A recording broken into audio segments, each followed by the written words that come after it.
8 जून 2024 और अभी हम हैं IIT भिलाई में और TCBT पंच महाभूत कृषि यानी रसायन मुक्त जहर मुक्त टिकाऊ खेती का प्रशिक्षण ये शुरू करने जा रहे हैं।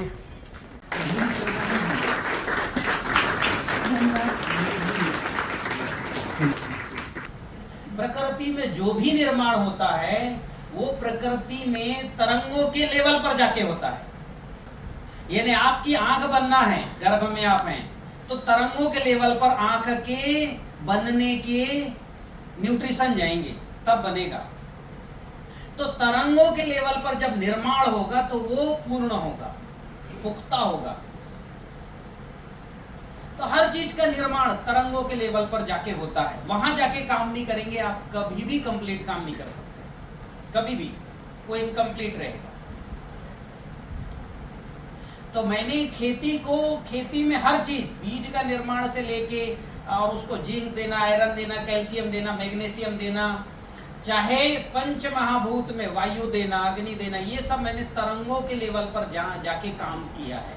इसलिए ये सब मेरे किसान नाच रहे हैं। आज मुझे ये आ गया, मुझे वो हो गया, मुझे ये रिजल्ट मिल गया। और आज 38 फसलों का रिकॉर्ड प्रोडक्शन है। पिछले सेशन में 22 फसलों का रिकॉर्ड प्रोडक्शन आया। तो अभी क्या है कि आपको हम जो है ये तरंगों के लेवल पर जाने की विधा को समझना पड़ेगा, कैसे जाते हैं। क्योंकि नहीं आप समझना पड़ेगा और समझोगे भी तो आप भरोसा नहीं करोगे। क्यों?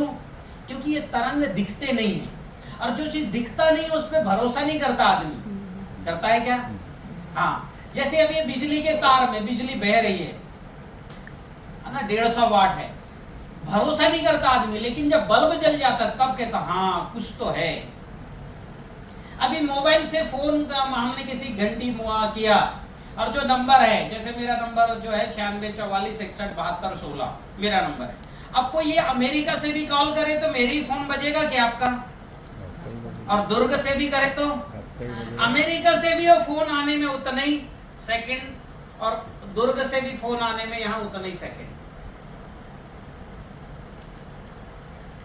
इसकी स्पीड है 3 लाख किलोमीटर पर सेकंड इलेक्ट्रोमैग्नेटिक वेव्स की। अब आप देखिए कितना एक्यूरेट है ये वेव्स। अगर हमने दुर्ग से यहाँ अगर जो है तार से बातचीत करते, जो पुरानी पद्धति ना, तार चलते थे ना और हेलो बोलते थे, फिर वो सुनता था, फिर वो बोलता था, हम सुनते थे, आवाज आ जाएगी। लेकिन अमेरिका से आएगी क्या? दिल्ली से आएगी क्या? दूर से आ सकती है, 150 किलोमीटर दूर से फिर वो आवाज आती नहीं। तो हम जब तार से किसी को हेलो बोलते थे तो उसकी आवाज परफेक्ट नहीं जाती थी और वीडियो तो जा ही नहीं सकता था। जा सकता था क्या? नहीं। लेकिन जब हमने तरंगों से हेलो बोलना शुरू किया तो परफेक्ट हुआ कि नहीं हुआ? तो तरंगों की दुनिया में हमारी जो हेलो बोलने की और हमारी बात करने की जो प्रक्रिया है वो परफेक्ट हुई, पावरफुल हुई और कि परफेक्ट भी हुई और पावरफुल भी हुई। और ना केवल आवाज जा रही है, क्योंकि वो तरंगों के साथ प्रकाश भी जाता है। तो 7 रंग भी रहते हैं किसमें? इलेक्ट्रोमैग्नेटिक वेव्स में। तो उन 7 रंगों की मदद से वीडियो भी ट्रांसफर हो रहा है और एक्यूरेट हो रहा है कि नहीं हो रहा है? ऐसा तो नहीं किसी ने आपको व्हाट्सएप में वीडियो भेजा तो उसके कलर बदल गए कपड़ों के? होता है क्या? आधा वीडियो आ रहा है, आधा नहीं आ रहा है, हाथ गायब हो गए, पैर गायब, ऐसा होता है क्या? आएगा तो पूरा। ये है परफेक्ट। और अगर जो है फ्रीक्वेंसी मैच कर दी तो पावरफुल, तुरंत आएगा। जब 2G चलती थी तो गोल गोल घूमता रहता था। 3G आया, 4G आया, 5G में तो पता नहीं आप याद करोगे और कनेक्ट हो जाओगे, हाँ कि ना?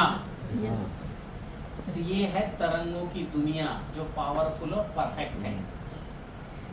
इसी दुनिया को मैंने खेती में प्रयोग किया है। जब मैं जानता भी नहीं था कि ये तरंगे हैं, लेकिन इन तरंगों को पहचानना जानता था। मेरी अपनी विद्या है ये माला की, ठीक है? और ये माला हमारे पूर्वज सब रखते थे।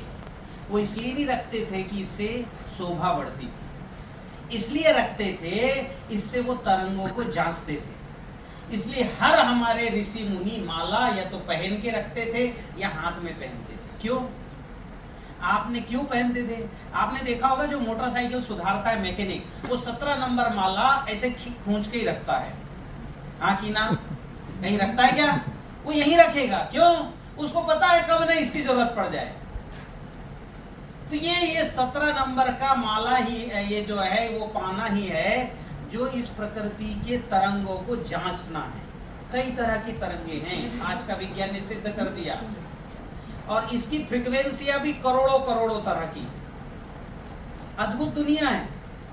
और ये तरंगे इस प्रकृति में 70% एग्जिस्ट करती है इस ब्रह्मांड में। कितनी प्रतिशत है तरंगे? 70%। 21% इस प्रकृति में ब्लैक मैटर है। 70% ब्लैक एनर्जी, 21% ब्लैक मैटर। ठीक है? और बाकी 4% ये सामान्य मैटर है। हम तुम पेड़ पौधे हाथी घोड़े और धरती चांद तारे सूर्य। 4% है केवल। 4% ऐसे हैं जो दिखाई नहीं दे रहे हैं, वो भी एक मैटर है, वो एंटी मैटर हो सकते हैं। और 1% मतलब 1% अज्ञात है। ये आधुनिक साइंस का प्रेडिक्शन है। ये प्रकृति बनी 70% ऊर्जा से, 21% ब्लैक मैटर से।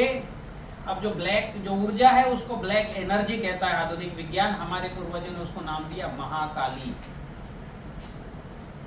अब उस समय अंग्रेजी था नहीं तो उन्होंने नाम क्या दिया? महाकाली, महाकाल। 21%। और ये जो मैटर है इसको उन्होंने कहा देव, और जो एंटी मैटर है उसको कहा दानव। जो इलेक्ट्रॉन्स है उसको कहा ब्रह्मा जी। बांध रहा है ना वो परमाणु को, भाई प्रोटॉन न्यूट्रॉन को बांध रहा है कि नहीं चारों तरफ? कि जो है हाइड्रोजन में 1 है, हीलियम में 2 है, लिथियम में, बोरान में 5 है, कार्बन में, ऑक्सीजन में 8, और नाइट्रोजन में, और ऐसा यूरेनियम, सोना 89 शायद, या चांदी 37। तो ये इलेक्ट्रॉन्स है जो चारों तरफ घूम रहा है और पकड़ के किसको रख रहा है? Proton neutron. तो हमारे संस्कृत चलती थी तो ब्रह्मा कहा जो बांध रहा है उसको क्या कहा? उस अणु को क्या कहा? ब्रह्मा। अंग्रेजी बोलते होते तो कहते इलेक्ट्रॉन्स। तो अभी जो है जितने भी सूक्ष्म अणु हैं जो तरंग नहीं है उनको कहा देव और दानव।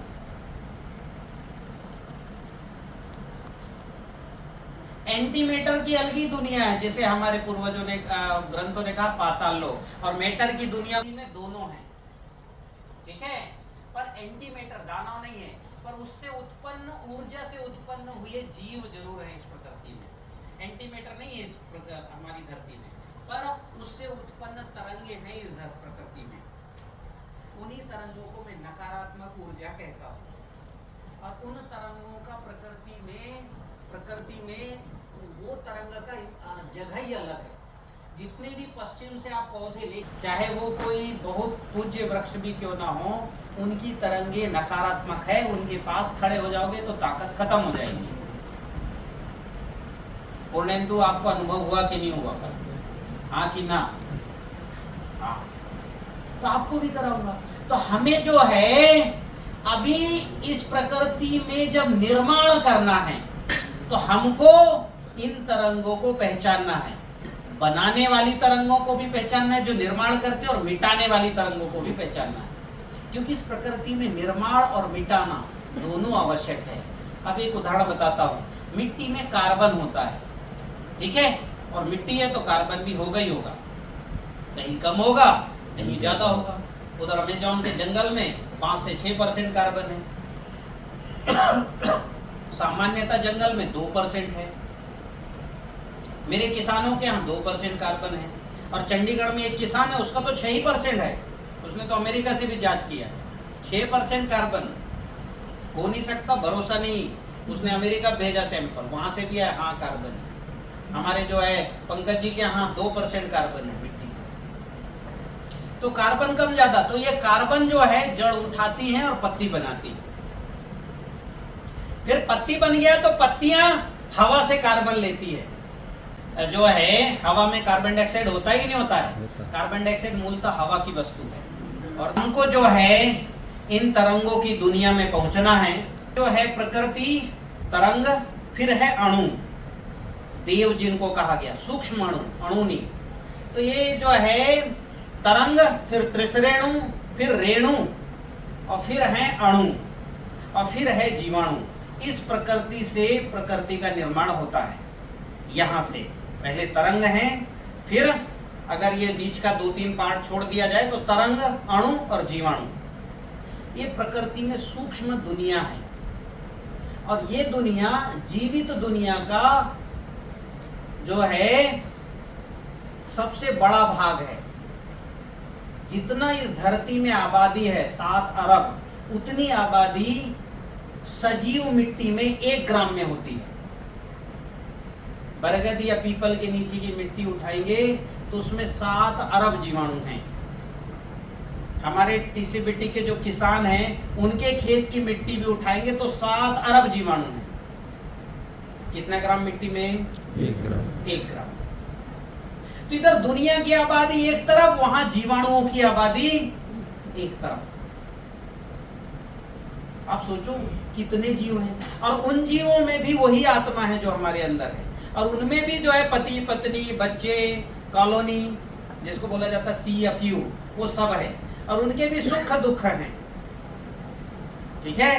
हाँ, वो भी सुख दुख महसूस करते हैं। और इतना ही नहीं, जैसे मेरी बात को आप सुन रहे वैसे वो भी सुनते हैं। और ना केवल सुनते हैं, आपके सोच की जो तरंगे निकल रहा है उसको भी पढ़ना जानते हैं। कौन? वो सूक्ष्म जीवाणु तरंगों को भी पढ़ना जानते हैं। मैं डेमो दिखाऊंगा आपको अभी मंच पे। तो ये जीवाणुओं की दुनिया जो सूक्ष्म दुनिया की शुरुआत है, और यही जो है प्रकृति के निर्माण में पंच महाभूतों के आदेश का पालन करती है। आपके शरीर में जो भी घटनाएं हो रही उन सब के पीछे जीवाणु हैं। आपको रोज जो दिखाई देता है ना, सुबह उठ के बढ़िया दिखाई देने लगता है, जीवाणु है उसके पीछे। आपका भोजन जो पचता है वो जीवाणु है उसके पीछे। उसको आजकल माइक्रोबायोम कहा जाने लगा, और उस पर दुनिया भर रिसर्च कर रहे हैं। एक ऑस्ट्रेलिया का वैज्ञानिक मुझसे मिलने आया, मेरे तमाम उसने वीडियो देखे, मिलने आया। उन्होंने बोला कि भाई आप इतना सरलता से कैसे तय कर लेते हो कि ये जीवाणु चाहिए ये नहीं चाहिए। तो मैंने कहा बैठिए, पहले उनको पहले डेमो दिखाया कि देखो अच्छे जीवाणु को कैसे पहचानते हैं। वो हक्का बक्का रह गया, बोले इतना सरल तरीके से। मैंने हाँ, बोले इसके लिए तो हमें 20-22 दिन रिसर्च करना पड़ता है, ये जीवाणु हमारे काम का है कि नहीं है, हमें उसको फूड देना पड़ता है। और जीवाणुओं का जो फूड है ना, 14 दिन में जीवाणुओं का जो उम्र है वो 14 दिन है, और अधिकतम 21 दिन में वो जो है उसका डिकम्पोज कंप्लीट हो जाता है। तो अभी जो है जीवाणु, उनको 21 दिन लगता है कौन सा जीवाणु हार्मफुल है, कौन सा अच्छा है, और कौन कितना काम करेगा। मैंने उसको जो है बताने में मुझे 21 सेकंड भी नहीं लगते। तो बहुत अच्छा। फिर उन्होंने बताया और कैसे तय करते हो कि कौन सा जीवाणु अच्छा है। तो फिर मैंने उनको गंध का कंसेप्ट दिया, जिसमें सुगंध है वहां अच्छे जीवाणु हैं, और जिसमें दुर्गंध है वहां खराब जीवाणु। फिर उन्होंने पूछा दुर्गंध तो ठीक है, नाक से समझ में आ जाएगा, और कैसे समझ सकते, मान लो किसी में दुर्गंध नहीं आता लेकिन खराब जीवाणु है। हमने उनसे बताया कि ये माला की विद्या है, फिर दिखाया। मैंने कहा आप जितनी चीजें रखो, क्योंकि जीवाणु सब में है, इसमें भी है, इसमें भी है, ये फूलों में भी है, इस फूल में भी है जीवाणु, सब में है, सूखी चीजों में भी है। ये जो कांच है ना, कांच, इसके अंदर भी जीवाणु है, कांच के अंदर। और मान लो इससे आपने पानी पिया है तो आपके मुख के जीवाणु इसमें आ गए, और इसको ग्लास को ऐसा धुल के दे भी दिया गया तो इसमें जीवाणु हैं, वो आपके शरीर में भी जाएंगे। मतलब इस कांच का 1 टाइम यूज होता है। और इसका डेमो दिखाता हूं मैं कि एक जो है, एक उदाहरण बताता हूं मैं। एक लैब है टिश्यू कल्चर लैब, जबलपुर में अभी हमने खोला। उस लैब में क्या हुआ कि कुछ पौधे खराब हो गए केले के टिश्यू कल्चर में, तो उन्होंने वो केला खराब हुए को फेंक दिया, और खराब हुए थे लगभग 2,500-3 हजार जो है कांच के में जो रखे होते पौधे, और उसको धुल के बल्कि वहां वो सब तरह से धुले गए जितने एसिड्स हैं और डाले। मैं गया लैब के अंदर, मैंने माला से चेक किया, मैंने कहा तुम्हारे ये ग्लास के सब खराब होने वाले हैं, ये खराब, फिर उसमें से कुछ जो मिक्स कर दिए, अब वो तो एक साथ धुले, कुछ नए थे 4,000 ग्लास और कुछ पुराने थे 2-2,500 ग्लास, तो वो रखते चले गए। लेकिन उनको जब पुराने ग्लास है ना, वो मतलब जो है कहीं उनको पता था कि ये पुराने ग्लास हैं, ये नए ग्लास हैं, तो मैं बताता गया तुम्हारा ये खराब होने वाला है, ये खराब होने वाला है, ये खराब। तो उन्होंने बोला हाँ इनकी ग्रोथ ही नहीं आ रही। मैंने कहा देखो इसमें काला धब्बा लगी है, फंगस है। बोले आप पकड़ कैसे लिए? मैंने कहा पकड़ो इसको आप, मैं आपको तरंग चेक कराता हूँ। उनको मैंने हाथ में ऐसे पकड़वा के चेक करवाया, ताकत घट रही है, और जो नए ग्लास थे पकड़वाए ताकत बढ़ रही थी। मैंने कहा ये बताओ ताकत घट गई तो यहाँ की ये पौधे डैमेज होंगे कि नहीं होंगे? लैब टेक्नीशियन कहता बिल्कुल होंगे।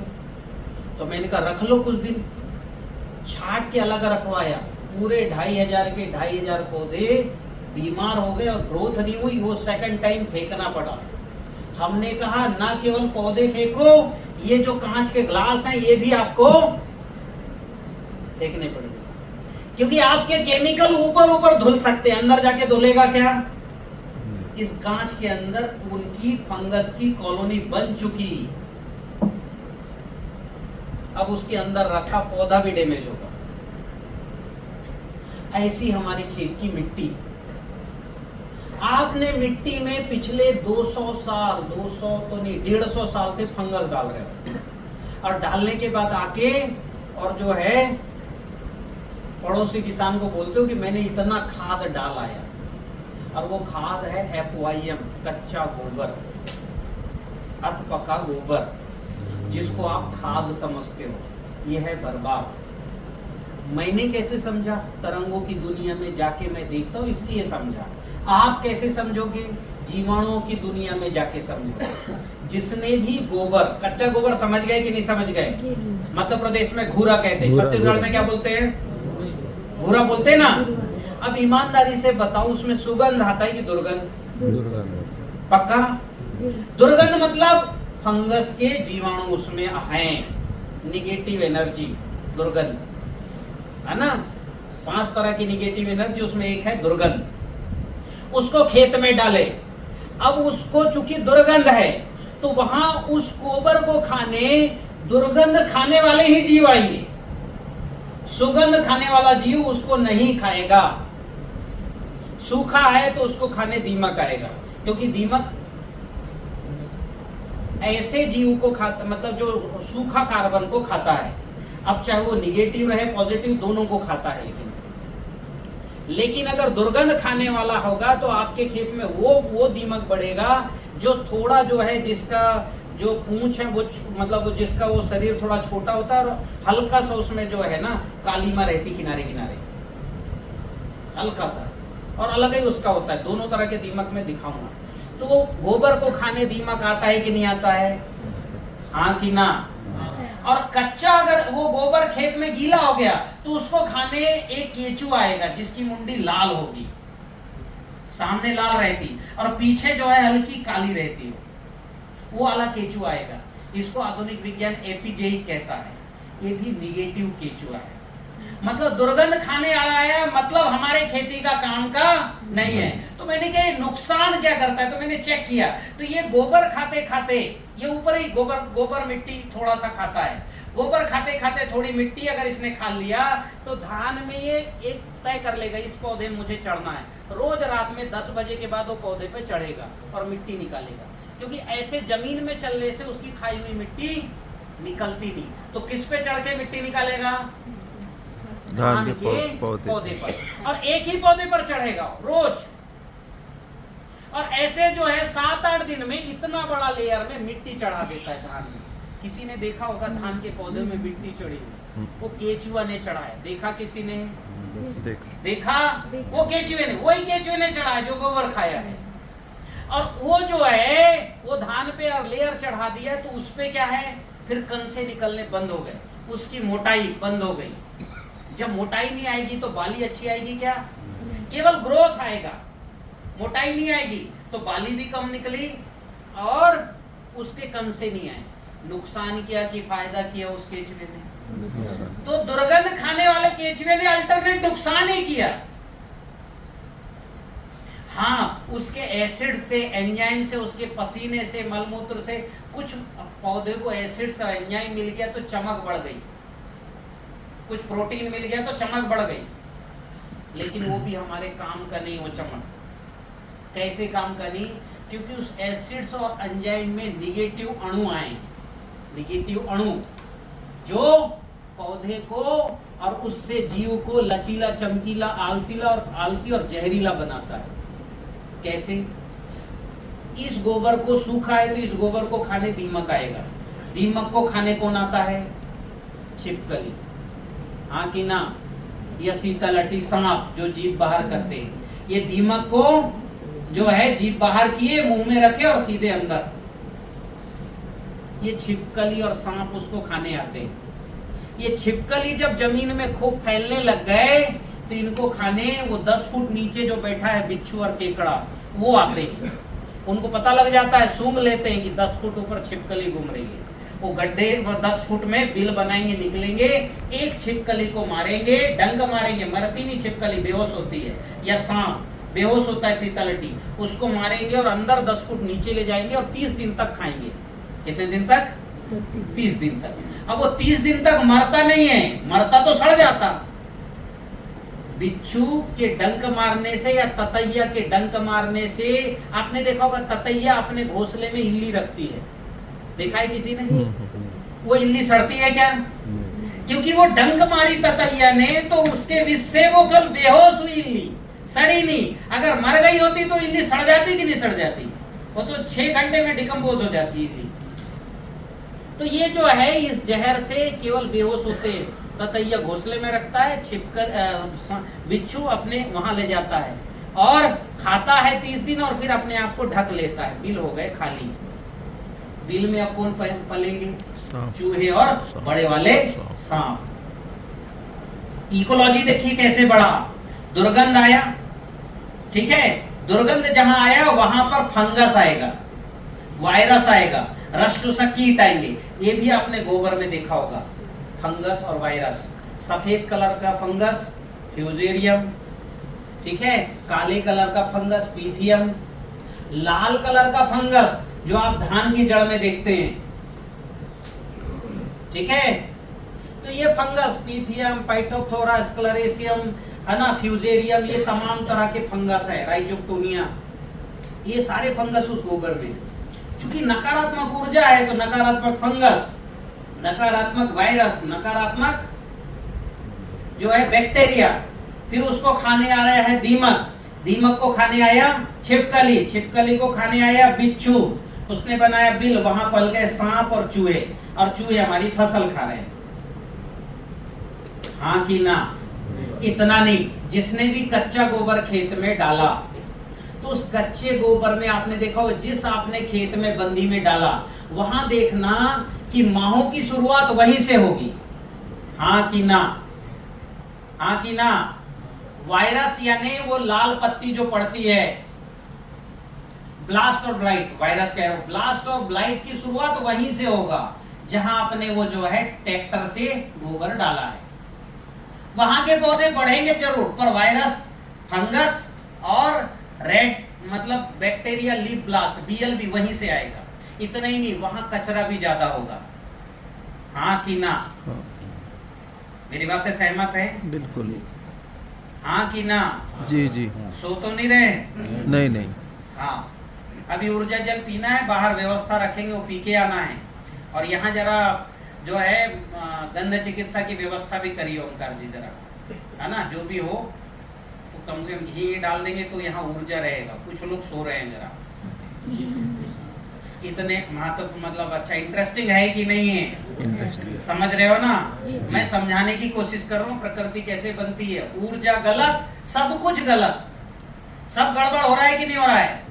और ये जितने भी जीव आए, चाहे दीमक हो या जो है वो जो है केचुआ, एंडोजेइक केचुआ, एपिजेइक केचुआ, लाल मुंडी वाला, इस लाल मुंडी वाले केचुए को खाने सुअर आता है जंगल से, और इस केचुआ को पहले आया और एक आध दो केचुए खाया तो सुअर जाके पूरे कुनबे को लेके आएगा और खोद डालेगा पूरी मिट्टी। क्यों? वो केचुआ ढूंढने के लिए, क्योंकि वो केचुआ क्या है, उसके लिए मैगी है। क्योंकि दुर्गंध के जीव को दुर्गंध के जीवाणु खाने में मजा आता है, हम सुगंध के जीव हैं। तो ये बताओ, जिस आम में जितनी खुशबू आ रही है, खाने में उसकी मिठास बढ़ती है घटती है? बढ़ती है। तो जितना ज्यादा खुशबू रहेगा फल में, हम उतने बैक्टीरिया खा रहे हैं। आपके दही में जितना बढ़िया जो है दही जमेगा, उतने बैक्टीरिया हैं उसमें, कि घटता है। तो आनंद आता है जीवाणुओं के प्रोड्यूस और जीवाणु खाने में। तो ऐसे सुअर को केचुआ खाने में आनंद, सुअर, जंगल का केचुआ सब आजकल खेतों में आ गया। आम के खेत है गुजरात में, तमाम आम के खेत में अभी गया, पूरी गर्मी में गुजरात में था। जिसके खेत में जाओ पूरा सुअर ने पूरा खोद डाला हुआ है। क्यों? उन लोगों ने दुर्गंध के अणु खूब डाले, बेसन का घोल, सारा केचुआ बर्बाद, पौधे भी सूख रहे। क्योंकि जब आप दुर्गंध डालोगे और फंगस बढ़ेगा तो पौधा सूखेगा कि नहीं सूखेगा? अभी पूरे पंजाब में पंकज जी आएंगे, अनुभव बताएंगे, लोगों को सैकड़ों खेत किन्नू सूख रहे हैं और सूख चुके। अभी इन्होंने एक वीडियो भेजा, एक किसान का किन्नू जो है 15 एकड़ था, 10 एकड़ निकाल दिया, 5 एकड़ भी निकालने वाला था, जेसीबी कहीं चला गया, कुछ काम हुए कि शायद गाय भैंस मर गया तो उसको दफनाने चला गया। उतने में वो वीडियो देखते देखते देखा, पंकज का वीडियो देखा, बात किया। पंकज जी ने कहा भैया मत उखाड़ो, मैं जो बोलता हूँ वो करो। तो कुछ पौधे काट दिया था, जेसीबी से उखाड़ने से पौधे काटते ना, क्या नाम उस किसान का? रेवाड़ी से। आपके संपर्क में है वो? मान सिंह जी। कुछ पौधे उसने जो है काट दिया, वो कटे हुए पौधों में टीसीबीटी इलाज हुआ, और जो पौधे खड़े थे सूखे, यानी एक पत्ती नहीं, उसमें इलाज हुआ। वो 5 एकड़ पूरा हरा भरा, पूरी तरह से हरा भरा, और फिर से पौधा प्रोडक्शन देना शुरू कर दिया। क्यों? हमने तरंगों की दुनिया में जाके इलाज किया, इसलिए मरे हुए पौधे जिंदा हो गए। आधा परसेंट, 1% भी अगर उसमें थोड़ा सा भी जान है, किसी में थोड़ा सा भी जो है जिंदा टिश्यूज है कहीं भी प्लांट के, वहां से पौधे में और फुटार आ जाए, आया। ऐसे में जो है अभी सैकड़ों वीडियो मैंने डाला है। तो मेरे कहने का क्या मतलब है, नकारात्मक ऊर्जा होगी तो नकारात्मक अणु और नकारात्मक जीवाणु आएंगे, और ये अणु और जो जीवाणु आए ये लचीले, चमकीले, आलसी और जहरीले होंगे। आप देखो, चाहे दीमक हो, चाहे छिपकली हो, चाहे सांप हो, चाहे बिच्छू हो, चाहे कीड़ जो है केकड़ा हो, ठीक है, लचीले हैं कि नहीं है? दीमक है लचीला, चमकीले हैं कि नहीं है? और आलसी, दीमक 4 घंटा काम करता है 24 घंटे में, छिपकली सांप 2 घंटे काम करते हैं, और बिच्छू पूरे साल में 30 घंटा, यानी बारिश में रोज 1 घंटा जगेगा, वो भी खाने के लिए। बाकी 11 महीने क्या करेगा? सोता रहेगा। 11 महीने और 1 महीने के पूरे घंटे, क्योंकि कल 30 घंटा वो जागृत रहता है। इतने आलसी, और आलसी के साथ ये सब क्या हो गए? जहरीले। तो नकारात्मक ऊर्जा की बनी हुई दुनिया हमको हर जगह हमको रोकेगी। अब नकारात्मक दुनिया को समझना है, ठीक है? तो मैं आपको अभी तरंगों की दुनिया समझाने जा रहा हूँ। देखिए, ये हैं तरंगे। इन जो है 9 तरंगों ने प्रकृति को बनाया है। इन 9 तरंगों ने प्रकृति के सूक्ष्म अणुओं को बनाया और पंच महाभूतों को बनाया है, ठीक है? इन 9 तरंगों ने त्रिसरेणु को और पंच महाभूतों को बनाया है, और फिर पंच महाभूतों ने पूरी दुनिया को बनाया है, ठीक है? तो पहली तरंग कौन सी है? पहली तरंग है शैलपुत्री, ठीक है? पहली तरंग कौन सी है? शैलपुत्री। ये शैलपुत्री जो है ये सूक्ष्म, मतलब समझो जो दीपक की लौ आपने देखी ना, वैसी है। जो यहाँ वहाँ कहीं भी इस पूरी प्रकृति में सबसे ज्यादा जो है इसकी संख्या है जो दीपक की जलती हुई लौ। लेकिन आप जो है एक छोटे से पार्ट में, ये तो अरबों खरबों है, बहुत ज्यादा है, पूरी प्रकृति में आधार है बनाने में। अणु का इसी ने, अणु के विकास में यही योगदान है, प्रोटॉन न्यूट्रॉन को बनाने में। इस तरंगों को आधुनिक विज्ञान जो है गॉड पार्टिकल कहता है, हिग्स बोसॉन कण। हिग्स बोसॉन कण की जो खोज हुई 1912 में, वो ये है शैलपुत्री, मतलब एक चमकता हुआ कण दिखा। क्यों दिखा, इसके पीछे की कहानी है कि भाई ये पूरी प्रकृति बनी, प्रोटॉन न्यूट्रॉन इलेक्ट्रॉन, ये तो सिद्ध हो गया 1888 के आसपास में। 1990 और तक तो पूरा उसके आगे की जर्नी शुरू हो गई थी कि ये प्रोटॉन को भी किसने बनाया, न्यूट्रॉन इलेक्ट्रॉन को, प्रोटॉन को। तो सत्येंद्र नाथ बोस ने कहा कि प्रोटॉन न्यूट्रॉन को बनाया है एक कण ने, प्रोटॉन को बनाया है, उसने न्यूट्रॉन को बनाया। तो फिर तय हुआ ये कण मुख्य है। फिर इसको खोजा कैसे गया, तो सत्येंद्र नाथ बोस की इस कल्पना को साकार किया हिग्स महोदय ने, और वो स्विट्जरलैंड और वो जेनेवा के वहां का एक सुरंग लगाया, टनल बनाया गया चुंबकीय उससे, जिसमें जो है प्रोटॉन को प्रकाश की गति से दौड़ाया गया, ठीक है, प्रोटॉन के गुच्छों को अलग अलग उसमें, और दोनों को टकराया तो प्रोटॉन टूटा, और टूटने से एक चमकदार कण निकला, उसको कहा गया Higgs God particle, Higgs boson कण। उस कण ने सारी ऊर्जा को फिर खींच के प्रोटॉन का निर्माण कर दिया। तो जो प्रोटॉन का निर्माण करने वाला जो कण है वो ये कण है, जिसको हमारे पूर्वजों ने शैलपुत्री कहा, शैल यानी पत्थर की बेटी, एक ऐसा जो है कण जिसने सबको पकड़ के रखता है। तो सही नाम शैलपुत्री सबसे अच्छा है। फिर दूसरा ब्रह्मचारिणी, ये गुरुत्वाकर्षण बल है, ये पकड़ के रखती इलेक्ट्रॉन्स को, और पूरी प्रकृति बनी इलेक्ट्रॉन से, और जो इलेक्ट्रॉन को पकड़ के रखे उसका नाम है ब्रह्मचारिणी, ब्रह्म को पकड़ने वाली। तीसरा है चंद्रघंटा, इलेक्ट्रोमैग्नेटिक वेव्स, जिससे आज आपका फोन चलता है। चौथा है कूष्मांडा, जिसने पूरी ब्रह्मांड की रचना कर दी। सूर्य यहाँ रहेगा और जो है सारे ग्रह यहाँ रहेंगे, और सूर्य खुद ही घूम रहा है पूरे आकाश गंगा में चारों तरफ, टकराता है क्या, और सूर्य के चारों तरफ हमारे ग्रह घूम रहे हैं। और 10,000 साल पहले भी अगर इस जो है दुर्ग में सूर्योदय का समय होगा, वो आज भी वही है। मतलब इतना तेजी से सूर्य घूम रहा है, और सूर्य के चारों तरफ हमारी धरती घूम रही है, ठीक है, और धरती खुद घूम भी रही है और खुद में भी गोल गोल घूम रही, 1600 किलोमीटर पर घंटे की दर से, और शायद 1 या 1.5 लाख किलोमीटर पर घंटे की दर से वो सूर्य के चारों तरफ। किसी का विचलन नहीं हुआ। विचलन समझ रहे हैं ना, थोड़ा दूरी कम ज्यादा हो जाएगी तो सूर्योदय का समय बदलेगा कि नहीं बदलेगा। और इतनी स्पीड से घूमने के बाद भी हमें पता लगता है कि धरती घूम रही है, पर हाँ घूम रही है कि नहीं घूम रही है, अब तो घूमी भी माना गया। तो ये जो है ये ब्रह्मचारिणी के कारण, और कूष्मांडा ने उसको स्थिर कर दिया, कितने ही घूमो अब कोई टकरा नहीं सकता किसी से। जैसे किसी पेड़ में कितने ही आंधी तूफान आए, पत्ते एक दूसरे को तोड़ेंगे क्या? अगर आंधी आया तो एक ही पत्ता इधर झुकेगा कि पूरा पत्ता झुकेगा? सारे पेड़ झुकेंगे ना ऐसे।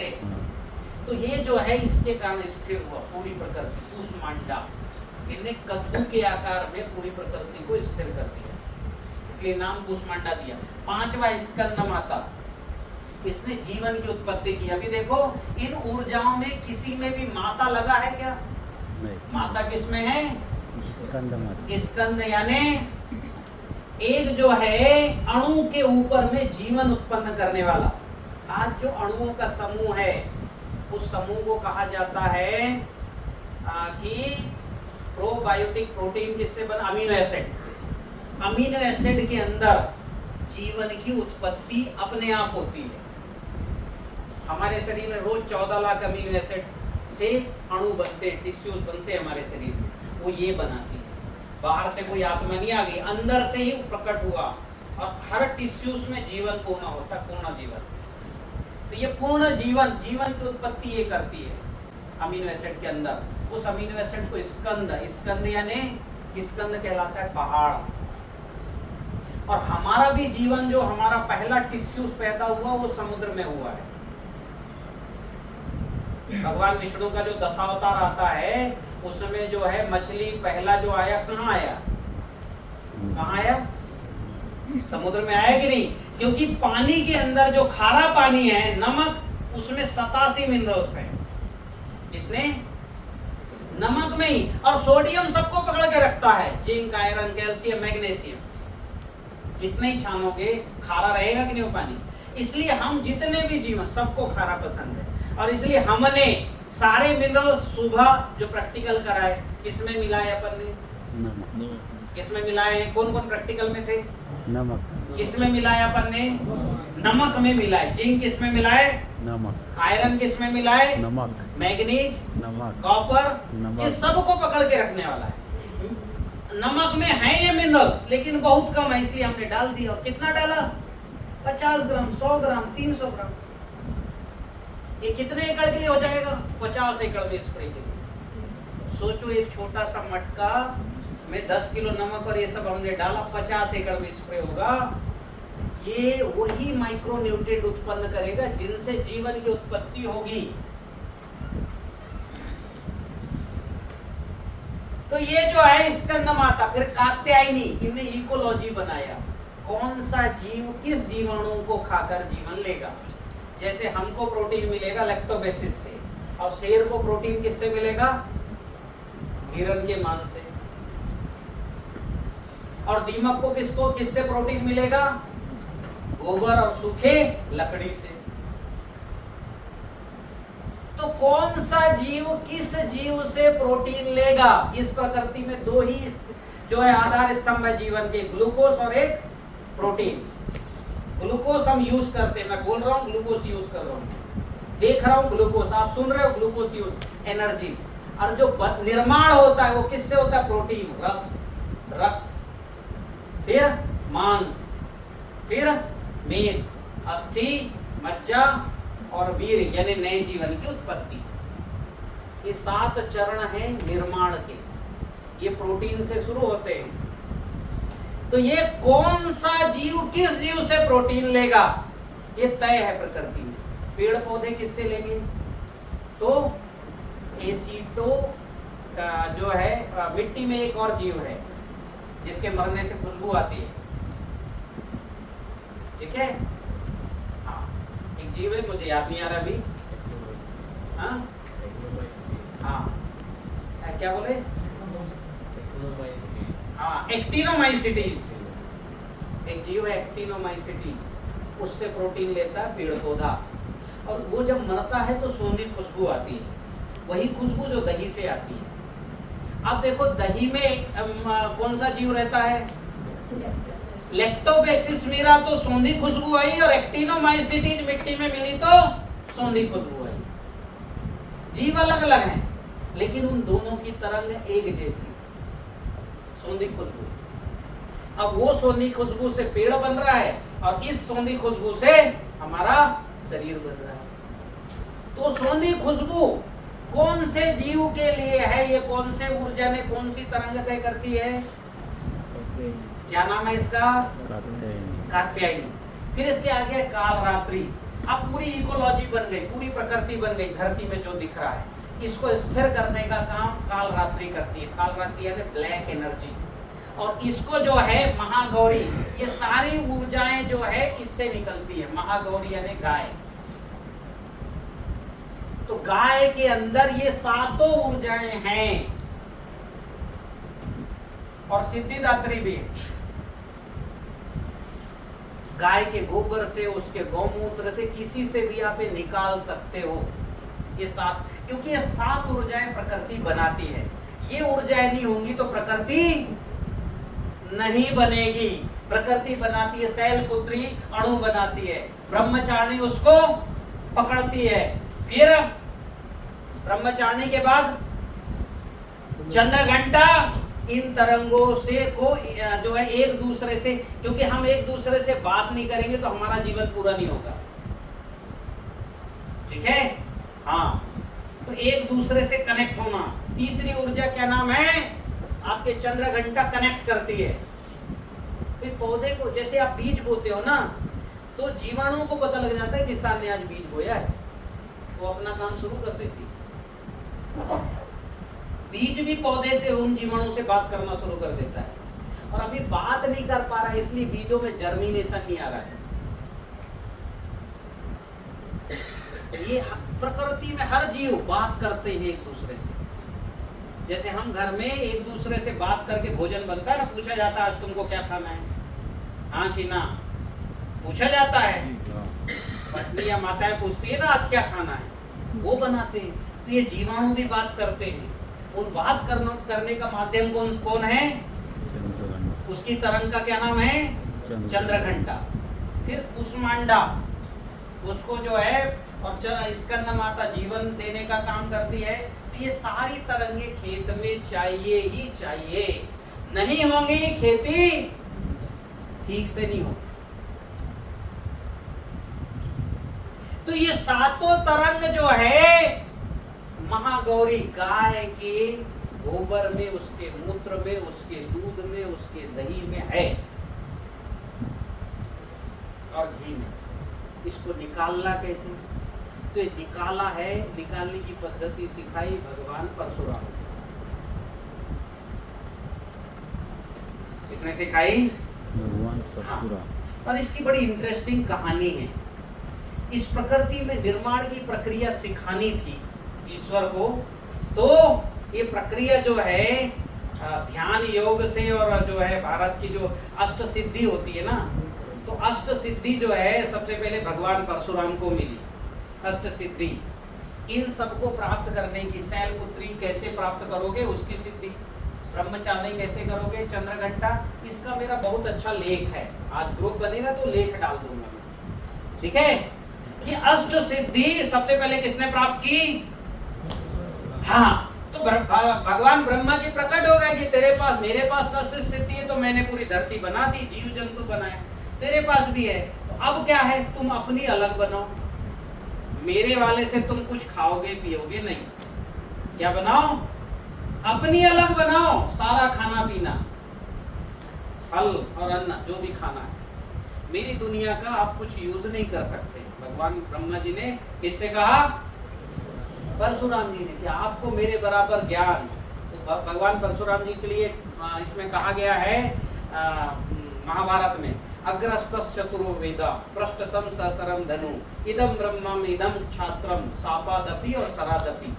मतलब जो है अग्रस्तस् चतुरो वेदा, जिसके सामने सामने चारों वेद चलते हैं। मतलब वेद मतलब प्रकृति बनाने की पूरी कहानी, चारों वेद में क्या है? प्रकृति बनाने की कहानी है। तो जो प्रकृति बनाने की कहानी उनके सामने सामने चल रही है। पृष्ठतम सहस्रम धनु, मतलब आप इस प्रकृति को खत्म करने की विद्या भी जिनके कंधे पर है। और इदम ब्रह्मम इदम छात्रम, ये ब्रह्म यानी निर्माण करने की शक्ति, और छात्र मतलब विनाश करने की शक्ति भी जिनके पास है। सापादपि सरादपि, वो बोल करके कर सकते और हाथों से भी कर सकते, ठीक है। हाँ, तो ये जो जब ये शक्ति मिल गई तो ब्रह्मा जी ने कहा तुम अपनी जो है सृष्टि बनाओ। तो भगवान परशुराम जी ने गाय से लिया पंचगव्य, क्योंकि गाय इस ब्रह्मा जी की सृष्टि का हिस्सा नहीं है। गाय जैसे देव बने, ब्रह्मा जी जैसे बने, उसी समय गाय भी बनी। ये स्वयंभू है, जैसे ब्रह्मा विष्णु महेश और सारे देव, मतलब इंद्र वरुण अग्नि, ठीक है, ये जैसे देव बने वैसे ही जो है गाय की उत्पत्ति भी इस जो है प्रकृति में स्वयंभू है। ये खुद ही खुद जो है आठवीं ऊर्जा है। तो ये ऊर्जा जो है सूक्ष्म है, और गाय क्या है? विराट है। जैसे शैलपुत्री सूक्ष्म है और ग्रह तारे क्या है? अणु, और ग्रह तारे विराट हैं। जैसे ब्रह्मचारिणी आकाश गंगा जिनने पूरा अंतरिक्ष बना दिया, वैसे महागौरी सूक्ष्म नाम है और गाय बृहत नाम है। तो गाय ब्रह्मा जी की सृष्टि से नहीं है, इसलिए गाय से पंचगव्य लिया और उन पंचगव्य को जो है उसके गोबर के कंडे बनाए, अग्निहोत्र पात्र में रखा, उसको जलाया। 400 डिग्री टेम्परेचर बनना चाहिए। उस समय घी और चावल की आहुति दी जाती है। जैसी घी चावल की आहुति दोगे, ये सातों ऊर्जाएं प्रकट होनी शुरू हो जाएगी। और उस कंडे के अंदर ये सातों ऊर्जा आ जाएगी, तो कंडे का जो भस्म है वो एक्टिवेटेड हो जाएगा। क्या हो जाएगा? एक्टिवेटेड। ये सब क्वांटम फिजिक्स कहलाते हैं, ये जो मुंह है, क्योंकि क्वांटम फिजिक्स वालों को नहीं पता काल रात्रि कात्यायनी क्या होता है। उनको ये पता कि ये जो क्वांटा है, ये क्वांटा मतलब ये तरंग ऐसा करता है, ये तरंग ऐसा करता है, ये तरंग ऐसा करता है। हमारे पूर्वजों ने इन तरंगों को अच्छे से देखा और उनका स्वरूप बता दिया। किसने माला पकड़ा है, किसने तलवार पकड़ा है, कौन शेर पर है और कौन, हाँ इसमें से एक माता गधे पर भी है ना। ये इनके वाहन भी बता दिए, पूरा बता दिया कि ब्रह्मचारिणी थवल है, सफेद कपड़े, माला, माला मतलब ब्रह्मांड पूरा पकड़ रही है। तो ये आधुनिक, ये सब क्वांटम फिजिक्स के हिस्से हैं। आधुनिक विज्ञान इन सब में यहाँ तक तो पहुंचे ही गया, ठीक है। इसको एक्स मान रहा है, अभी पहुंचा तो नहीं, ये तो देखेंगे आप फोन में यूज कर रहे हो इसका। तो ये सब जो है हमको खेतों में जब निर्माण करना है तो ये डालना पड़ेगा कि नहीं डालना पड़ेगा, हाँ कि ना। अब इसको निकालने में आधुनिक विज्ञान ने 5000 वैज्ञानिक और 67 देशों का पैसा लगा, और मैं ये निकालने में आपका जिंदगी में एक बार 1350 खर्च करवाऊंगा। कितना? हाँ लाए हैं, डेमो दिखाते अभी। बिना इनको निकाले कोई खेती नहीं कर सकता। वही जो लेखराम जी बोल रहे हैं ना कि जब मैंने करना शुरू किया तो अद्भुत अद्भुत रिजल्ट। 1 साल तक इनने नहीं किया। उनको गुरुजी आध्यात्मिक ज्यादा बोलते रहते हैं, बोले फार्मूले करो। अभी किसी को मैं फार्मूले बताऊंगा तो जाके भिड़ जाए, क्योंकि उसमें दिखता है प्रत्यक्ष, लेकिन ये नहीं करेगा। क्यों? ये दिखता नहीं है। बोले यार ये हवन करने से क्या होता है, इसको छोड़ दो, बाकी सब करो। YouTube पे जितने देखते ना मुझे, वो फार्मूले करते, ये नहीं करते। बोले यार पूजा पाठ कौन करे, रहने दो, ये अपना काम नहीं है। तो अभी वो अणु अणु दे रहे हैं, तरंग नहीं दे रहे, तो उनको रिजल्ट आधा ही मिलेगा। तो ये तरंगे हमको निकालना है और देना। इसका प्रैक्टिकल मैं सेकंड सेशन में बताऊंगा। अब इस जो है पिक्चर को जो है छोटा करो पूरा, ठीक है। अब ये तरंग ने क्या निर्माण की, देखो ये तरंग कैसी चलती है, 1 मिनट रुकना। ये तरंग चलती है, 3 तरंगे हैं जो नकारात्मक दुनिया के निर्माण में सहयोग करती है, और जो 3 तरंगे सकारात्मक दुनिया के निर्माण में तय करती है। अब ये नकारात्मक कह रहे हैं यानी गड़बड़ नहीं, इस दुनिया का जीवन यहाँ से उत्पन्न होता है, यहाँ का जीवन इधर से उत्पन्न होता है। तो ये बहुत लंबा विषय है, ये मेरा पूरा जो है ना 15 घंटे का टॉपिक है, केवल ये 15 घंटे का, ठीक है। अब ये समझो कि 9 तरंगों ने त्रिदेव ब्रह्मा विष्णु महेश का निर्माण किया, यानी देव, और पंच महाभूत भी देव हैं। जैसे ब्रह्मा विष्णु महेश देव हैं, वैसे इंद्र वरुण अग्नि ये भी देव हैं। इन देवों का निर्माण किया और पंच महाभूत बनाए, जीव का निर्माण किया, ठीक है। अब जो है इसको छोटा करो जरा, छोटा करो। अब ये जो है ये पंच महाभूतों ने कैसे जो है ऊपर जाके ये पंच महाभूत ने अणु और जीवाणु बनाया। ये पॉजिटिव प्रकृति ऊर्ध्व गति, मतलब यहाँ से निकल के ऊर्जा ऊपर जा रही है, तो ये ऊर्ध्व गति की दुनिया हो गई, मतलब हमारी दुनिया मनुष्यों की। और ये अधोगति की दुनिया यानी नकारात्मक जीवों की, नकारात्मक पंचमहाभूत, उनका रूप रंग स्वर, फिर अणु और जीवाणु बनाए। कैसे बनाए? पंच महाभूत हैं, भूमि का भा, गगन का गा, वायु का वा, अग्नि का और नीर का ना, ठीक है। ये पंच महाभूत से हम बने हैं। अब भूमि बोल रहा हूँ तो ये मिट्टी नहीं समझ जाओ, या नीर बोला तो पानी नहीं है, पानी में खुद में पंच महाभूत हैं, ठीक है। ये सूक्ष्म नाम है, सूक्ष्म तरंगे हैं ये, और ये तरंगे जीवित हैं, सशरीर हैं। जैसे आपको सुख दुख होता है आप सुनते हो, वैसे ये भी सुनते हैं। ये डेमो दिखाऊंगा मैं कैसे सुनते हैं। देखिए ये भूमि जो है, भूमि पंच महाभूत है ना ये। अभी देखिए इसके अंदर भी इस 60 फलक, अच्छा प्रकृति का निर्माण 60 फलक से हुआ है, ऐसे आधुनिक विज्ञान, जो भी परमाणु वो 60 फलक है, ठीक है। तो ये देखो 1 2 3 4 और 5 तो दिख रहा है, इसके पीछे और है, 6ठा फलक होता है, ठीक है। आपने फुटबॉल देखे ना, उसमें 60 फलक होता है ना हर जगह। अभी देखिए इस बड़े पंच महाभूत के अंदर ये 60 फलक बना कि नहीं बना, हाँ कि ना। अब इसके अंदर भी देखिए बना कि नहीं बना, इसके अंदर भी बना, उसके अंदर भी बना, यानी कितना ही तोड़ो आप। हम लोहे को तोड़े पाउडर बनाए, पंचमहाभूत हैं। पाउडर को बैक्टीरिया से खिलाए और उससे निकला आयरन ऑक्साइड, वो भी षटफलक युक्त है। उसको और तोड़े, जितना तोड़ते जाओगे षटफलक रहेगा ही रहेगा। तरंगों में भी बदल दोगे तो षटफलक रहेगा, समझ रहे हो? तोड़ते जाओ षटफलक बनेगा, और जब ये तरंग की स्थिति में आ जाएगा तब भी षटफलक रहेगा। उसका नाम है रूप, रंग, गंध, स्वर और स्पर्श। जमीन से, मिट्टी से निकाल के आप षटफलक बनाओगे, जिंक आयरन का तरंग बनाओगे तो कहलाएगा रूप। गगन से निकाल करके षटफलक बनाओगे, गगन को सूक्ष्म करोगे, तोड़ोगे तो कहलाएगा रंग, फोटान। उसके अंदर भी जिंक, आयरन, कैल्शियम, मैग्नीशियम है। आप रंग चिकित्सा पढ़ोगे तो सिद्ध कर चुके हैं एक जर्मन साइंटिस्ट कि फोटान के अंदर भी किस फोटान में जिंक है, आयरन, कैल्शियम, मैग्नीशियम, और मैंने इसको प्रैक्टिकल किया है। रंग चिकित्सा की बोतलें लेखराम जी वगैरह ने बनाया है कि किस बोतल में कौन सा आपको रंगों से, मान लो आपको सूर्य के प्रकाश से जिंक निकालना, आयरन निकालना, कैल्शियम, तो कौन सा रंग, और फास्फोरस, पोटास निकालना है तो कौन सा रंग का बोतल। तो अभी आपको रंग चिकित्सा, ये कहलाती है रूप चिकित्सा, ये कहलाती रंग चिकित्सा। फिर गंध, वायु में भी जिंक, आयरन, कैल्शियम, मैग्नीशियम हैं के अणु है तरंगों के रूप में, पर क्या डालना पड़ेगा आपको? जैसे सल्फर आपको चाहिए तरंग के रूप में, तो आप हींग का हवन कर दो, एक गंध निकलेगी, नाक से ले लो, सल्फर आ गया, सर्दी खत्म। समझ रहे हो? आयरन चाहिए तो किसमें आयरन होता है भाई? तो होता है किसमें? अंगूर के सूखा हुआ, क्या कहलाता है, उसको डाल दो, आयरन मिलेगा आपको।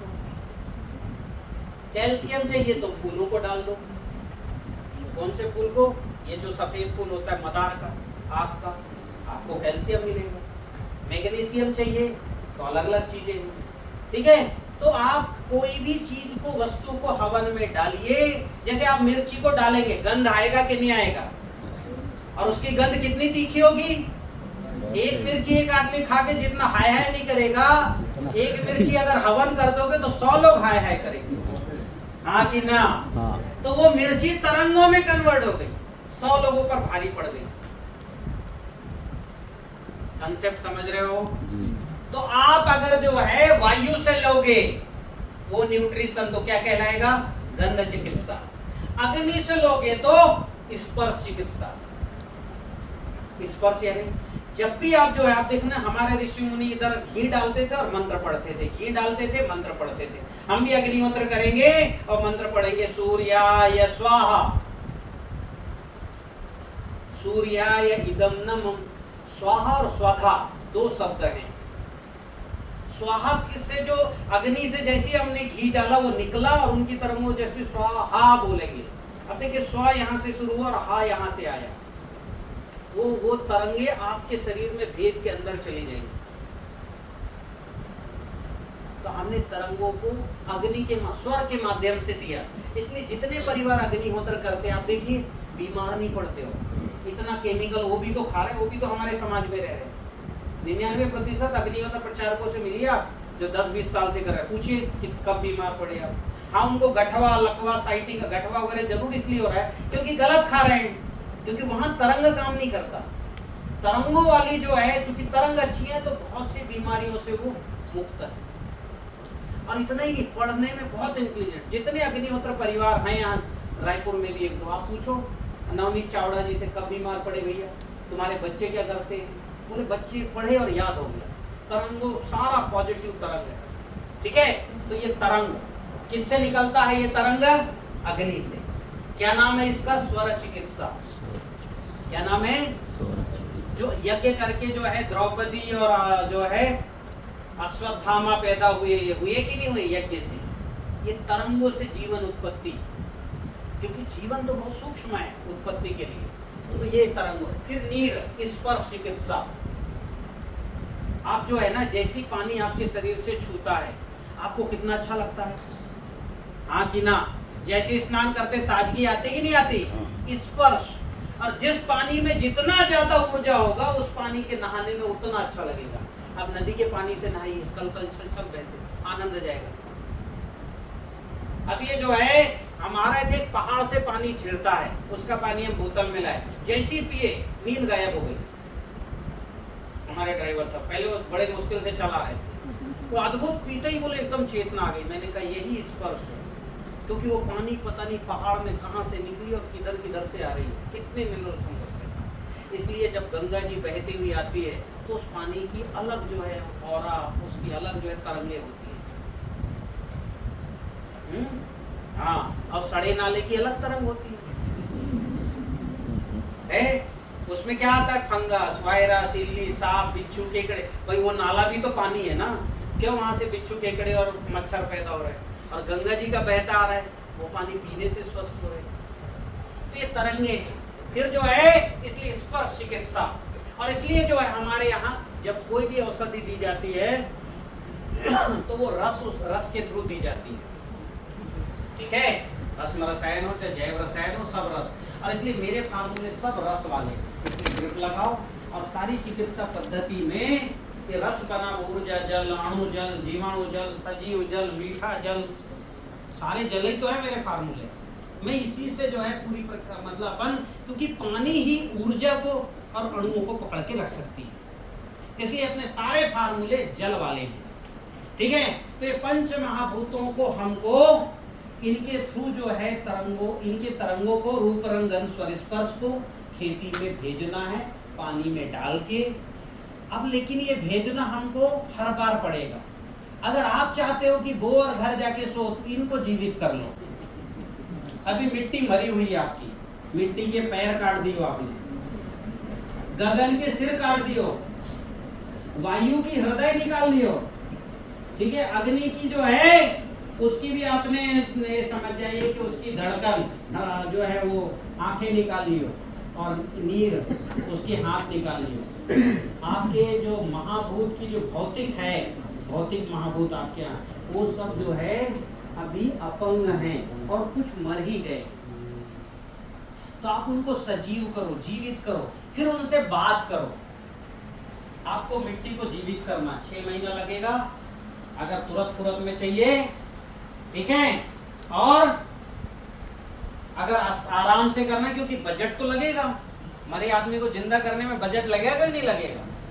ऐसा नहीं हॉस्पिटल जाके साहब आप तो गरीब है, हम तो कुछ कर ही नहीं सकते, पर जिंदा कर दो हैं। हाँ, डॉक्टर का व्यवस्था होगी तो कर देगा, थोड़ा मानवता होगी। तो आपको जीवित करना है, एक बार मिट्टी को जीवित करना है, आपके पानी को जीवित करना है, आपके हवा को, आपके आकाश को भी। बहुत बड़ा रोल है आकाश का। और आपके जो है अग्नि को भी सजीव करना है। ठीक है, तो ये शुद्ध, पहले सजीव करने के पहले शुद्ध करना, फिर सजीव करना, फिर शक्तिशाली करना, और फिर संस्कारी। 4 काम कर लो। आपको किसी भी फसल के लिए जुताई नहीं करना पड़ेगा। खरपतवार 99%, 90% तो 100%, मतलब 90% तो उगना ही नहीं। केवल आपको नक्षत्र पर बीज बोना है और पंच महाभूतों से बात करना है। ठीक है, तो भोजन के पहले डेमो दिखाऊं बात करने का कि बाद में दिखाऊं?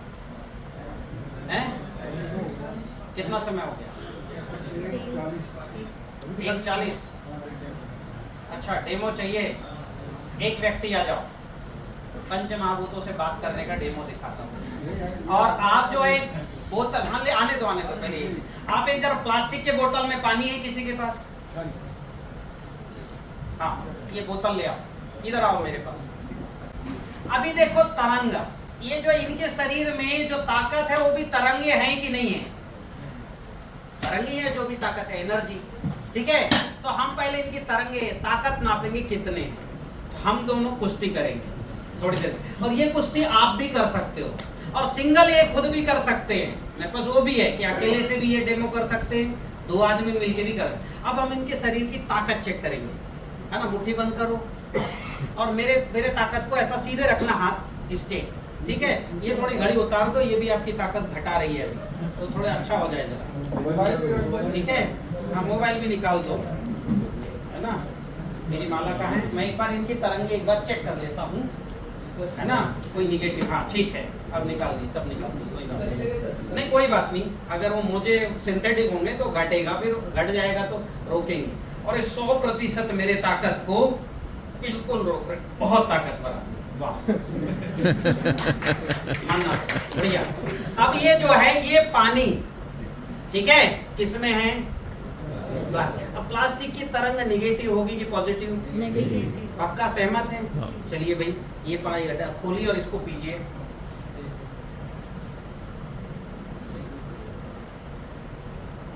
अब पानी पीने से इनकी ताकत थोड़ी बढ़नी चाहिए, घटनी चाहिए? बढ़नी चाहिए। देखते हैं, फिर से करो हाथ ऐसा, मुट्ठी बंद करो और ऐसे ही आप भी कर सकते हो। मैंने दबाना शुरू किया, रोको रोको रोको, रोको रोको, अरे मेरे हाथ तो पहुंचने दो। देखो मैं दबा रहा हूँ, पहले मैं इनका कुछ नहीं बिगाड़ पाया था। सच में बोलो ताकत घटी है कि कुछ भी कर लो, सीधे रखो, सीधे रखो, जो जो एंगल करते, जैसे मैंने जब ही दबाया था मैं ऐसे ही तो दबा रहा हूँ। हाँ चलो ऐसे कर लेता हूँ, ये ऐसे ही दबाते, लो मैंने ये दबाया, आपको लग नहीं रहा ताकत घटी है? अच्छा नहीं लग रहा है? तो हाथ पे नीचे डेमो तो क्या बता रहा है। क्योंकि ताकत का काम ही तुरंत जाना तुरंत आना। सुनो, जो ताकत, जो एनर्जी, उसकी स्पीड कितनी है? बहुत ज्यादा, तुरंत जाती, बटन दबाए बिजली जला, नहीं जला। अभी देखो पहले मैंने बहुत अच्छे से ताकत लगाया था और मेरे को प्रयोग कर, पहले मैंने खूब ताकत लगाया था, दब रही थी हाथ, आपको आराम से रोके थे ना, अभी आराम से रोक रहे हैं। जैसे भी करें, चलो मैं दूसरा कर दूंगा। अभी जरा एक व्यक्ति और आओ, अभी मोबाइल पे करेंगे, अभी इनकी ताकत घट गई, बैठो यहाँ, मैं इसमें ताकत बढ़ा के फिर करूंगा तब मानोगे आप। आ जाओ एक व्यक्ति और, आ जाओ कोई बात नहीं, चले जाइए आप, चले जाओ। हाँ मुट्ठी बंद करो, हाँ मेरे ताकत को रोको, रोको, हाँ रोको, हाँ रोको, हाँ ये भी रोक रहे हैं, ये देखो ये सब तरह से मैं पास आ गया, ऐसे भी कर रहा हूँ, है ना, मैं दूर आ गया, ये भी कर रहा हूँ, ये रोका सब तरह से, रुका है, आपने रोका, लियो पानी। प्लास्टिक की बोतल में पानी नहीं पीना। हाँ अभी देखो वैसे ही मैं फिर से दबा रहा हूँ, अभी भी पास आ गया, दूर हूँ, लगाओ, रोको रोको रोको, हाँ रोको, मान रहे हो घट गई है, थोड़ के हुई है, अच्छा बहुत हो गई है कम, थोड़ा नहीं है, इतनी ताकत थी पहले, ठीक है, हाँ कर लो, फिर से कर लो, लगाओ पूरी दम लगाओ, दम लगा के ऐसा जोर लगा के पूरी खत्म है। क्या ये दिमाग जो है ना ये भौतिक चीजों पे उलझा है, मान नहीं रहा, बोले इतनी जल्दी क्या होगा, अरे भी ताकत है, गई और आई, आपने गलत चीज खाया पिया, ताकत घट गई। अब यही ताकत आपको क्या करना है, अब इसी की ऊर्जा बढ़ाएं कि उसकी बढ़ा दे, इसी की बढ़ाते, इसी की ऊर्जा। अभी हमने क्या है, ये प्लास्टिक की तरंगे पानी की तरंगों को खत्म कर दिया है और निगेटिव कर दिया है। और ये प्रयोग मेरा नहीं है, ये प्रयोग मासारू इमोटो का है, जापानीज वैज्ञानिक जिनको नोबेल पुरस्कार मिला, आप सर्च करो मासारू इमोटो। अभी रुको, अभी बाकी है, बैठ जाओ, ठीक है, ठीक है। अभी मासारू इमोटो का प्रयोग है, अभी इसमें जो पानी के मॉलिक्यूल्स हैं वो जो हैं टूटे फूटे, टेढ़े मेढ़े, विकृत हैं, इसके मॉलिक्यूल्स को हमको ठीक करेंगे, हम तरंगे देंगे। हम तरंग क्या देंगे? प्रार्थना से। आप अच्छा बोलोगे तो, अच्छा सोचोगे, तरंग निकलेगा कि नहीं निकलेगा? निकलेगा ना। अब हमको ईश्वर का ध्यान करना है, ईश्वर मतलब हमें इसके हेड ऑफ द डिपार्टमेंट को बोलना है। अब पानी के हेड ऑफ द डिपार्टमेंट कौन है? गंगा माँ। तो गंगा माँ से प्रार्थना करनी है, गंगा माता यह जल मेरे शरीर के पोषण के लिए है, कृपया आप अपनी शक्ति प्रदान करें, हे ईश्वर इस कार्य मेरी मदद करें। ठीक है, अभी जो है दोनों हाथ से पकड़ो, पकड़ो और इसको देखते हुए गंगा माँ से प्रार्थना करना। मैं बोलता हूँ दोहराना, बोलो, हे गंगा माँ, यह जल मेरे शरीर के पोषण के लिए है, कृपया आप अपनी शक्ति प्रदान करें, हे ईश्वर इस कार्य में मेरी मदद करें। ठीक, इन्होंने क्या की? प्रार्थना की। ठीक है, आप गंगा माँ के पास गए थे, हाँ, अब ये पानी पीजिए। अगर उन्होंने प्रार्थना किया है और बराबर हे गंगा माँ, उधर गंगा माँ के पास क्या, यह मेरे शरीर के पोषण के लिए है, तो इसके जो है मॉलिक्यूल्स जो है चेंज हो गए और इसमें कुछ ना कुछ परिवर्तन होगा। और ये परिवर्तन जो कि सूक्ष्म हुआ है, गंगा माँ आपके तक आई नहीं तो इनकी ताकत देखो, जब ही जितनी थी उससे दो गुना। हाँ बढ़ी, पहले पिए थे घट गई थी, हाँ अभी बढ़ गई। अब इनको ईमानदारी से इन्होंने रोका। कोई अगर कहे मेरे को रोकना ही नहीं है तो उसकी मैं सिद्ध कर सकता हूँ क्या? नहीं कर सकता हूँ, बड़ी बराबर अनुभव किए। ठीक, आप जाओ, अब आप आओ, देखो। हाँ नहीं नहीं कुछ नहीं करो, तुम सीधे रखो, अब पूरी ईमानदारी से रोकना, पूरी ताकत लगाओ। और इसकी ताकत जो पहले बहुत अच्छी थी अभी भी नहीं है, क्योंकि कौन सा पानी पिया इन्होंने? प्लास्टिक का। अब फिर से पियो। अब प्रार्थना उनने किया और इसके मॉलिक्यूल्स बदले होंगे तो सब पे लागू होंगे कि नहीं होंगे? बिल्कुल। हाँ तो करो, अब उसी ताकत से रोकना, मुट्ठी बंद करो, रोको पूरी ताकत से, रोको रोको जितनी ताकत है रोको, रोको रोको पूरी ताकत से। आप बताओ बढ़ी कि नहीं बढ़ी?